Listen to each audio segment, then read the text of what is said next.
இன்றைக்கி வந்து நம்ம 1/2 கிலோ நாகா ரவையில் தான் உப்புமா கிண்ட போகிறோம். எப்படி கிண்டுறதுன்னு பார்க்கலாம் வாங்க.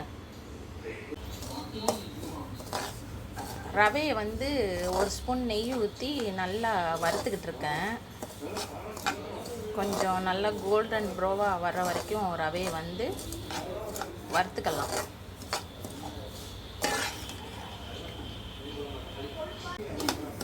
எல்லா ரவையுமே பாக்கெட்டில் டோஸ்டட் தான் போட்டிருப்பாங்க. ஆனால் எந்த ரவையுமே எல்லாம் அவ்வளோக்கா டோஸ்ட் பண்ணியிருக்க மாட்டாங்க.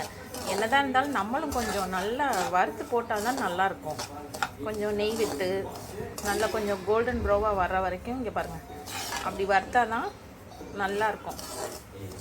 நம்ம உப்புமா செய்யும்போது கூட நல்லா தண்ணியெல்லாம் இழுத்துட்டு நல்லா பொழுன்னு வரும் உப்புமா. ஆமாம் பாருங்கள், நான் இப்போ இவ்வளோ நேரம் இதை வறுத்துக்கிட்டு இருக்கேன். நல்லா வறுத்தா தான் நல்லாயிருக்கும் உப்புமா. கிச்சடிக்கு வந்து நான் வறுக்க மாட்டேன். கிச்சடிக்கு வந்து அப்படியே போட்டுருவேன். ஏன்னா கிச்சடி வந்து கொஞ்சம் நெல்லுன்னு இருந்தால் தானே நல்லாயிருக்கும். அதனால வந்து கிச்சடிக்கு வந்து அப்படியே வறுக்காமல் யூஸ் பண்ணிடுவேன். ஒரு நாளைக்கு கிச்சடி வீடியோவும் போடுறேன் நான். ஆனால் உப்புமாங்கும்போது வந்து கொஞ்சம் நல்லா வறுத்துடுவேன். ஆமாம், வறுத்தா தான் நல்லாயிருக்கும். இப்போ வந்து நல்லா வறுத்துட்டேன். நல்லா கோல்டன் ப்ரௌனாக வர வரைக்கும் வறுத்துட்டேன். இதோட அடுப்பை ஆஃப் பண்ணிடலாம். ஏன்னா அந்த சட்டி ஹீட்டிலே வந்து இன்னும் கொஞ்சம் ரவை வந்து கலர் கொடுக்கும். அப்புறம் வந்து இல்லைன்னா ரொம்ப கருகுன மாதிரி ஆகிடும். அதனால் அடுப்பை ஆஃப் பண்ணிடலாம். ஆஃப் பண்ணிவிட்டு அப்படியே அந்த மிதமான சூட்லேயும் வச்சுருவோம். அப்போ வந்து இன்னும் கொஞ்சம் நல்லா வறுபடுறோம் ரவை. ஆமாம், இங்கே 2 பெரிய வெங்காயம் நறுக்கி வச்சுருக்கேன். 3 பச்சை மிளகா வந்து கீறி வச்சுருக்கேன். ஒரு கொத்து கருவேப்பிலை உருவி வச்சுருக்கேன். ஆமாம்,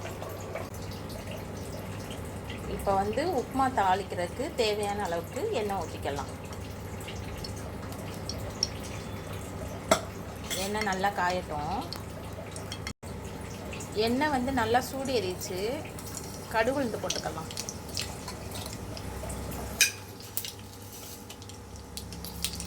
கடுகு உளுந்து கொஞ்சம் பொரியவும் கடலைப்பருப்பு சேர்த்துக்கலாம்.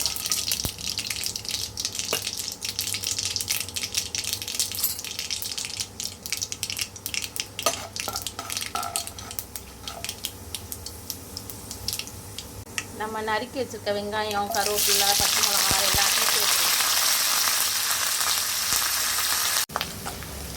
வெங்காயம், பச்சை மிளகா, கருவேப்பிலை எல்லாமே நல்லா வதங்கிருச்சு.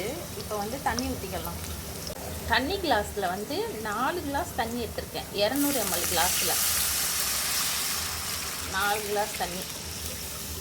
இதை ஊற்றி நல்லா உப்பு போட்டு கொதிக்க வச்சுருவோம். ரவைக்கு தேவையான அளவு உப்பு போட்டுக்கலாம்.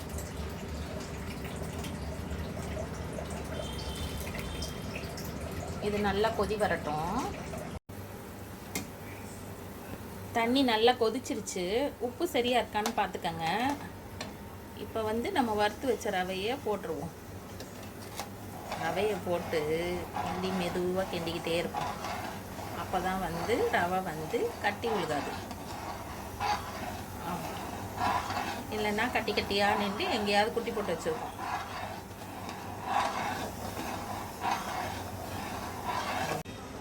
ஒரு 1/4 கிளாஸ் பால் எடுத்திருக்கேன். இதையும் ஊற்றி நல்லா மிக்ஸ் பண்ணி கிண்டி விட்டுறலாம்.